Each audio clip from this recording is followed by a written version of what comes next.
এক গভীর জঙ্গলে থাকতো এক বাঘ আর এক ভাল্লুক। বাঘ ছিল খুব শক্তিশালী আর ভাল্লুক ছিল বুদ্ধিমান ও ধৈর্যশীল। একদিন জঙ্গলে ভীষণ খরা পড়লো, খাবার আর জল দুটোই কমে গেল। বাঘ রেগে গিয়ে সবার উপর দাপট দেখাতে লাগলো। ভাল্লুক তখন শান্তভাবে বাঘকে বলল, ঝগড়া করলে কেউ বাঁচবে না, চলো একসাথে সমাধান খুঁজি। দুজনে মিলে জঙ্গলের ভেতরে অনেক দূরে একটি ঝর্ণা খুঁজে পেল। তারা খবরটি অন্য প্রাণীদের জানালো। সবাই মিলে বাঁচলো। বাঘ বুঝলো শক্তির চেয়ে বুদ্ধি আর সহযোগিতা বেশি দরকার।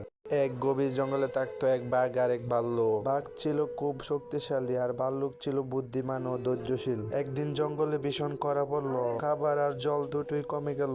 বাঘ রেগে গিয়ে সবার উপর দাপট দেখাতে লাগলো। ভাল্লুক তখন শান্তভাবে বাঘকে বলল, ঝগড়া করলে কেউ বাঁচবে না, চলো একসাথে সমাধান খুঁজি। দুজনে মিলে জঙ্গলের ভেতরে অনেক দূরে একটি ঝর্ণা খুঁজে পেল। তারা খবরটি অন্য প্রাণীদের জানালো। সবাই মিলে বাঁচলো। বাঘ বুঝলো শক্তির চেয়ে বুদ্ধি আর সহযোগিতা বেশি দরকার।